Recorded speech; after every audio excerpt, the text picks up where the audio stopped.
Welcome to McPlum, simple solutions served daily. In this video, I will explain how to get the farmer egg. To begin your journey, you'll first need to find a hidden vent. This vent leads to a brand new area within the game, which is essential for progressing. Once you've successfully navigated through the vent, you'll be in the right place to start searching for the next critical item. Now that you are in the new area, your next task is to find the Packy seed. This special seed is vital for growing the farmer egg. While its precise location can be a bit random, it will always be somewhere within this recently unlocked zone. Take your time to explore every corner and keep a keen eye out for this unique item. Once you have the Packy seed, head over to a planting pot and place it inside. Next, you'll need to water your seed to help it grow. To do this, simply get wet in the fountain, then return to your pot.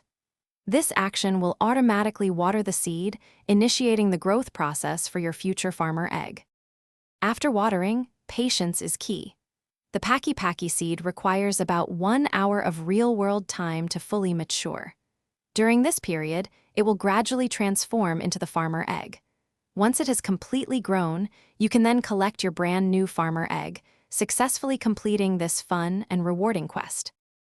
Thanks for watching, stay juicy, and subscribe.